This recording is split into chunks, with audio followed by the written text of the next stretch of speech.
الحمد للہ رب العالمین الرحمن الرحیم مالک یوم الدین واشهد ان لا الہ الا اللہ وحدہ لا شریک لہ واشهد ان سیدنا نبینا مولانا محمد صلی اللہ علیہ وسلم قال اللہ تعالی فی القرآن الکریم فاعوذ باللہ من الشیطان الرجیم ادعوا ربکم تضرعا وخفیہ انہ لا يحب المعتدین قال النبی صلی اللہ علیہ وسلم الدعاء لا يرد بین الاذان والاقامت۔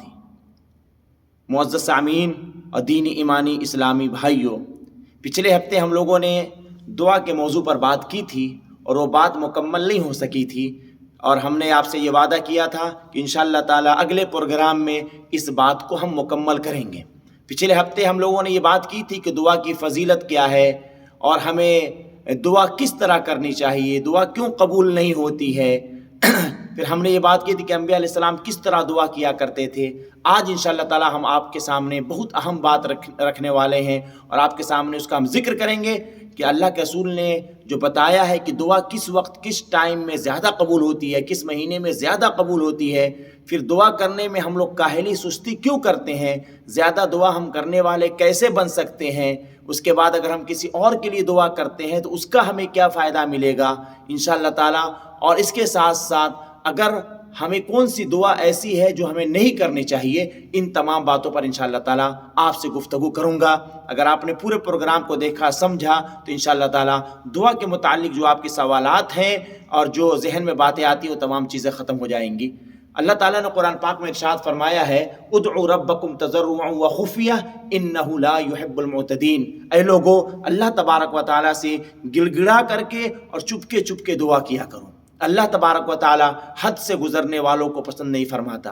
معزز سامعین، اللہ ہمارا خالق اور مالک اور رب ہے۔ اللہ تبارک و تعالی ہماری تمام چیزوں کو جانتا، سنتا، سمجھتا ہے، اور اللہ تبارک و تعالی کو سب سے زیادہ جو اچھا عمل پسند ہے وہ دعا پسند ہے۔ ایک حدیث میں پیارے نبی صلی اللہ علیہ وسلم نے ارشاد فرمایا کہ جس کو دعا کی توفیق مل گئی اس کے لیے رحمت کا دروازہ کھل گیا۔ دعائے کے توفیق اگر ہمیں مل گئی تو سمجھے کہ سب کچھ ہو گیا، کیونکہ کوئی بھی دعا بندے کی اللہ تعالیٰ رد نہیں کرتا ہے۔ اللہ تعالیٰ کہیں نہ کہیں کسی جگہ پر اس کی دعا کا فائدہ ضرور پہنچاتا ہے۔ یہاں تک کہ پیارے نبی صلی اللہ علیہ وسلم نے ارشاد فرمایا الدعاء هو العبادہ، دعا جو ہے خود ایک عبادت ہے۔ اگر ہمیں یہاں دعا کی قبولیت کا فائدہ نظر نہیں آ رہا ہے، چونکہ ہم چاہتے ہیں کہ ہر چیز نظر آ جائے، تو بھی یہ سمجھیں کہ اس کا ہمیں ثواب مل رہا ہے اور اللہ تبارک و تعالی ہمیں اس کا اجر مرنے کے بعد عطا فرمائے گا۔ تو جتنا وقت ہمارے پاس ہے زیادہ سے زیادہ اپنے وقت کو، اپنے ٹائم کو دعا میں استعمال کریں۔ مومن کا، ایک بندے کا، ایک ایمان والے کا سب سے بڑا ہتھیار جو ہے، یہ اللہ سے تعلق قائم کرنے کا سب سے بڑا ذریعہ جو ہے، آپ یہ سمجھ لیں، وہ دعا ہے۔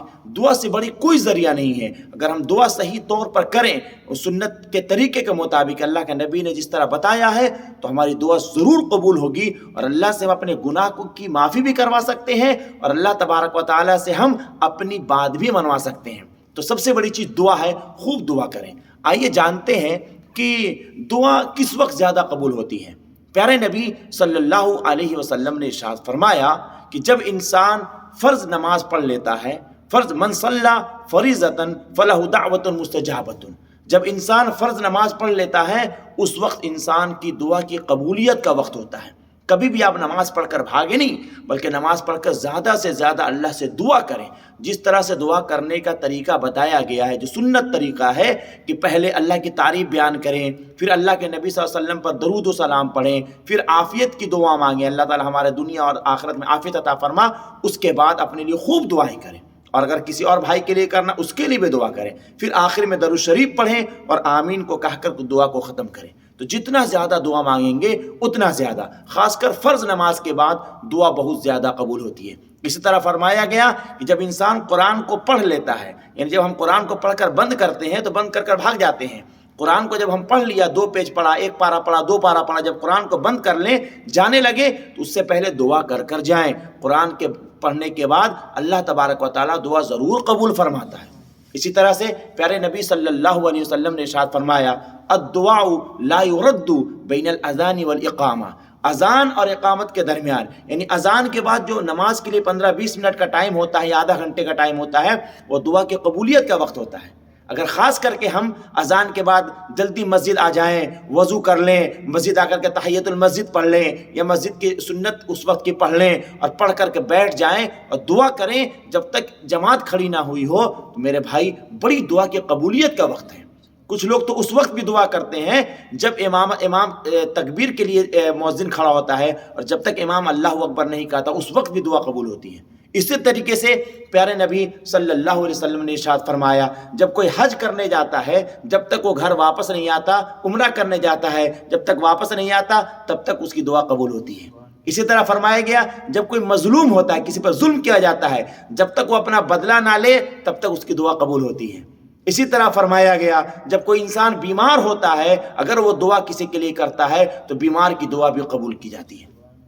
اسی طرح فرمایا گیا جب انسان روزے کی حالت میں ہوتا ہے، خاص کر روزے کی حالت میں افطار کے وقت جب ہوتا ہے، اس وقت اللہ تبارک و تعالیٰ اس کی دعا کو ضرور قبول فرماتا ہے۔ اسی طرح جب انسان خانہ کعبہ کو دیکھتا ہے، اس وقت جو دعا کرتا ہے وہ دعا قبول ہوتی ہے۔ جب انسان آب زمزم کا پانی پیتا ہے، اس وقت جب دعا کرتا ہے اس وقت اس کی دعا قبول ہوتی ہے۔ جمعے کا جو دن ہے اس میں بھی خاص کر کچھ وقت بتایا گیا ہے، وہ خاص کر جب امام کے دو خطبے کے درمیان کا جو 2-4 سیکنڈ ہوتا ہے، پھر مغرب سے کچھ پہلے کا وقت جو 15-20 منٹ، آدھا گھنٹہ، 1 گھنٹے کا وقت ہوتا ہے، یہ دعا کی قبولیت کا وقت ہے۔ اگر ہمارے پاس وقت ہو تو جمعے کے دن خاص کر کے مغرب سے پہلے مسجد آئیے، وضو کیجئے اور اس کے بعد بیٹھ کر کے خوب دعائیں کیجئے، اللہ تبارک و تعالیٰ ان دعاؤں کو قبول فرماتا ہے۔ اسی طرح رمضان کے مہینے کی دعا، شب قدر کی رات کی دعا، اسی طریقے سے آپ عمرے حج پر ہیں، آپ کے عرفات کے میدان کی دعا، ان تمام دعائیں اللہ تبارک و تعالیٰ قبول فرماتا ہے۔ اور اس کے ساتھ ساتھ جب انسان تہجد کے لیے اٹھتا ہے، نماز پڑھتا ہے، اس وقت کی دعا بھی اللہ تبارک و تعالیٰ قبول فرماتا ہے۔ اس کے علاوہ اور بھی بہت ساری جگہیں ہیں، آپ معلوم کریں، جو میں نے آپ کے سامنے جو مجھے یاد تھی میں نے آپ کے سامنے ذکر کیا، ان چیزوں کو یاد رکھیں، ان وقت کو، ان ٹائمز کو اور ان دنوں کو، ان مہینوں کو یوٹیلائز کریں اپنی دعا کے لیے، ان کا استعمال اپنی دعا کے لیے کریں۔ میرے بھائی زندگی مختصر ہے اور ہمیں اللہ کی ضرورت ہے، اللہ کی مدد کی ضرورت ہے، ہم دعا نہیں کرتے جس طرح ہمیں کرنا چاہیے تھا۔ تو جو میں نے آپ کے سامنے ٹائم بتایا، وقت بتایا، دن بتایا، مہینہ بتایا، اس میں خوب سے خوب دعا کریں، انشاءاللہ تعالی اللہ تبارک و تعالی ہماری دعا ضرور قبول فرمائے گا۔ پیارے نبی صلی اللہ علیہ وسلم دعا کس طرح زیادہ سے زیادہ دعا کیا کرتے تھے؟ حضرت عائشہ رضی اللہ تعالی عنہ بیان فرماتی ہیں کہ ایک مرتبہ اللہ کے رسول ہمارے ساتھ ہمارے روم پر تھے، سو رہے تھے۔ جب میری نیند ٹوٹی تو میں نے دیکھا کہ اللہ کے رسول نہیں ہے بستر پر، تو میں نے اس طرح سے ہاتھ سے ٹٹولنا چاہا، دیکھنا چاہا، تو میرا ہاتھ لگا اس حال میں کہ اللہ کے رسول کا پیر کھڑا تھا، یعنی اللہ کے رسول سجدے میں تھے۔ حضرت عائشہ فرماتی ہیں اللہ کے رسول سجدے میں تھے اور یہ دعا کر رہے تھے کہ اللہ ہم تیرے غضب سے، تیری رحمت کی پناہ چاہتے ہیں، اللہ تعالیٰ تو مجھے تیری ہمیں رضا ہمیں چاہیے، ہم تیرے غضب سے پناہ چاہتے ہیں۔ اور اس طرح سے اللہ کے رسول اپنے گناہوں سے، اللہ کی اور اپنی اللہ کے عذاب سے، اللہ کے غضب سے پناہ چاہ رہے تھے، اور یہ کہہ رہے تھے یا اللہ ہم تیری تعریف تو بیان نہیں کر سکتے ہیں، لیکن ہم یہ کہتے ہیں کہ تو ویسا ہی ہے جیسا تو نے قرآن میں اپنے بارے میں بتایا ہے، یا تو نے اپنے بارے میں بتایا ہے۔ آپ بتائیے اتنے بڑے نبی ہو کر کے اس طرح کی دعائیں رات میں اٹھ کر کے کر رہے ہیں۔ ایک اور صحابی بیان فرماتے ہیں کہ میں نے پیارے نبی صلی اللہ علیہ وسلم کے ساتھ نماز پڑھی۔ عوف بن مالک رضی اللہ تعالیٰ فرماتے ہیں کہ میں نے ایک بار اللہ کے رسول کے ساتھ نماز پڑھی، میں جب رکوع میں گیا اللہ کے رسول کے ساتھ، تو اللہ کے رسول نے اتنا لمبا رکوع کیا جتنے دیر میں سورۃ البقرہ کی تلاوت کی جائے۔ آپ سوچ لیں ایک حافظ کو بھی 40 منٹ لگتا ہے 50 منٹ پڑھنے میں، نارمل آدمی کو 2 گھنٹے لگتے ہیں پڑھنے میں، 2.5 پارے کے قریب ہے۔ اتنا دیر اللہ کے رسول نے رکوع میں گزارا، اور کیا دعا کی؟ دعا کہ یا اللہ تو بڑا عظمت والا، عزت والا ہے، یا اللہ تجھ سے بڑا کوئی نہیں ہے۔ اللہ کی عظمت اور کبریائی کتنا بیان کی؟ جتنا سورہ بقرہ پڑھا جاتا ہے۔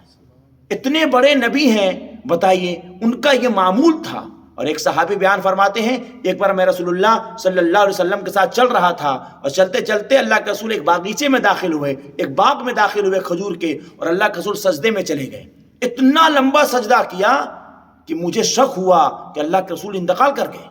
جب میں آپ کے سامنے جا کر کے کھڑا ہوا، اللہ کے رسول نے چہرہ اٹھا کر دیکھا، پوچھا کیا ہوا؟ انہوں نے کہا یا رسول اللہ اتنا لمبا آپ نے سجدہ کیا، میں تو ڈر گیا۔ اللہ کے رسول نے فرمایا اللہ تبارک و تعالیٰ نے یہ آیت نازل فرمائی ہے، ان اللہ و ملائکتہ یصلون علی النبی یا ایھا الذین آمنوا صلوا علیہ وسلموا تسلیما، کہ یقیناً اللہ اس کے فرشتے نبی پر درود بھیجتے ہیں، اے ایمان والو تم بھی ان پر درود اور خوب سلام بھیجا کرو۔ جب یہ آیت نازل ہوئی ہے تو میں اللہ کا شکر ادا کرنے کے لیے کہ اللہ نے مجھے اتنا بڑا انعام دیا ہے، میں نے سجدہ کیا۔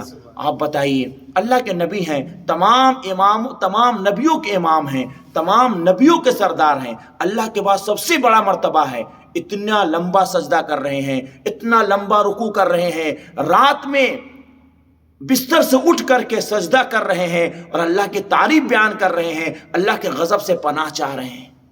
میرے بھائی، ہمارا کیا معمول ہے؟ ہم کتنی دیر دعا کرتے ہیں؟ ہم نے کتنا لمبا سجدہ کیا اپنی زندگی کے اندر؟ کیا کبھی ہمیں اس کی توفیق ملی کہ اپنے بستر سے اٹھ کر 2 رکعت نماز پڑھتے؟ ہمارا 80% وقت موبائلوں میں جاتا ہے، فالتو کی باتوں میں جاتا ہے، ہمیں اللہ کا خوف نہیں، اللہ کا ڈر نہیں، ہمیں اللہ سے مدد کی امید نہیں ہے، کہ ہم نہیں جانتے کہ اللہ ہمارا مالک خالق رب ہے، اس سے مانگیں گے، اس کے سامنے جھکیں گے، اس کے سامنے اپنے سر کو رگڑیں گے، اپنی ناک کو رگڑیں گے، اپنی پیشانی کو رگڑیں گے تو اللہ تعالیٰ خوش ہوگا، راضی ہوگا، اللہ ہماری مدد کرے گا، اللہ کے علاوہ کوئی مدد کرنے والا نہیں ہے۔